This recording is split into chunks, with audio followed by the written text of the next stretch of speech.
Setelah kita mengenal 7 jenis ancaman yang telah dikategorisasikan oleh Lindun, selanjutnya kita akan melihat bagaimana kita melakukan threat modeling yang juga diajukan oleh Lindun. Ada 3 langkah umum. Yang pertama adalah model the system.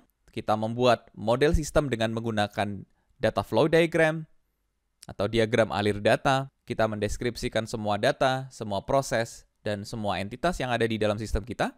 Selanjutnya kita mengelicit threats atau kita mengidentifikasi ancaman-ancamannya berdasarkan elemen-elemen yang ada di dalam data flow diagram. Kita juga akan mengidentifikasikannya dengan menggunakan pohon ancaman atau threat trees. Dan yang terakhir, kita akan mengelola ancamannya, yaitu dengan memprioritaskan mana ancaman yang akan kita tangani, dan kita akan memitigasinya dengan menggunakan Privacy Enhancing Technologies atau PETS. Kita akan bahas satu persatu.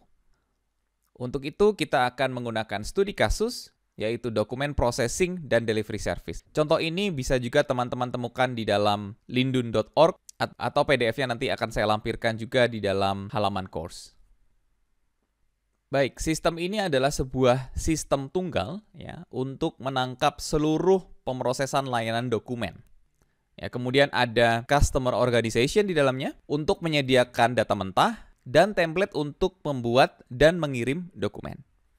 Sistem ini juga berinteraksi dengan print service atau layanan cetak untuk mengirimkan dokumen secara fisik. Sistem juga berinteraksi dengan banking service atau layanan perbankan untuk menyediakan pengiriman faktur secara digital. Kemudian sistem juga berinteraksi dengan email providers atau penyedia email untuk mengirimkan PDF dokumen melalui email. End user atau pengguna berinteraksi langsung dengan sistem untuk mengambil dokumen di penyimpanan dokumen pribadi mereka. Ya, ini adalah studi kasus yang akan kita gunakan dalam mencontohkan proses threat modeling. Baik, langkah pertama dari Lindun yaitu adalah modeling the system atau memodelkan sistem dengan diagram alir data, ya, atau data flow diagram. Ya, data flow diagram menunjukkan bagaimana informasi mengalir melalui sebuah sistem, ya, di mana informasi itu disimpan, siapa yang mengaksesnya, dan seterusnya. Ya, model ini akan menjadi dasar kita untuk menganalisis privasi. Ya, saya yakin teman-teman di sini, teman-teman developer sebelumnya sudah pernah menggunakan data flow diagram. Ya, terdapat 4 jenis elemen. Yang pertama ada external entity, kemudian ada proses, dan kemudian ada data store. Dan di antara ketiga elemen ini akan dikaitkan dengan sebuah data flow. Di sini ada tambahan satu elemen yaitu adalah trust boundary. Trust boundary ini menandakan bahwasannya elemen-elemen yang berada di dalam trust boundary merupakan elemen yang bisa kita percaya. Ketika data flow mengalir ke luar trust boundary, maka kita bisa anggap dia mengalir ke sumber-sumber yang sudah tidak dalam kepercayaan dalam tanda petik. Bisa jadi pihak ketiga ataupun entitas-entitas yang berada di luar kendali sistem. Akan lebih mudah jika kita nanti melihat contohnya secara langsung.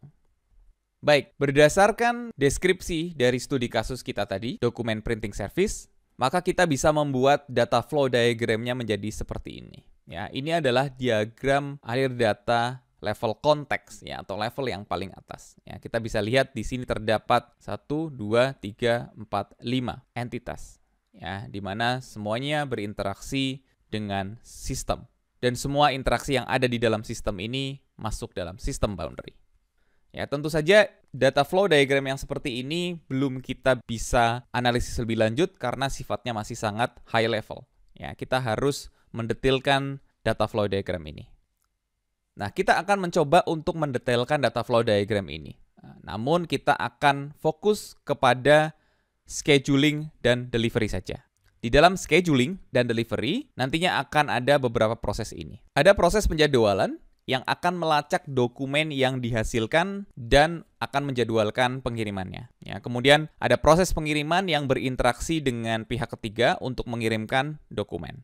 Ya, kemudian penyimpanan dokumen pribadi akan berperan untuk menyediakan dokumen kepada end user, ya, yang memiliki akun di layanan ini. Dan kemudian untuk menyimpan data-data yang relevan, nantinya akan ada arsip, ya, untuk menyimpan dokumen yang dihasilkan. Kemudian ada storage yang akan menampung dokumen pengguna. Dan kemudian ada juga penyimpanan data pengguna untuk layanan dokumen store service ini.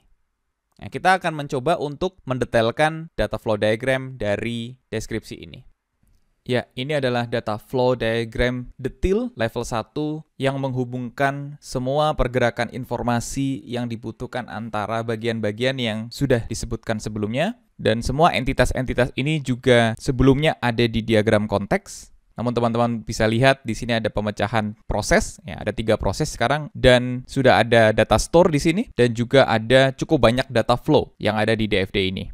Saya tidak akan menjelaskan secara detail data flow ini, karena nantinya kita hanya akan melihat satu cuplikan saja atau satu potong saja dari data flow yang kelima ini. Ya, nanti kita akan lihat hanya satu cuplikan ini untuk mendemonstrasikan bagaimana kita bisa melakukan thread modeling. Buat teman-teman yang penasaran dengan detail prosesnya atau lebih prefer untuk membaca tutorial dalam PDF, tentu saja teman-teman bisa melihatnya, membacanya secara detail di link yang sudah saya sampaikan di bawah slide ini.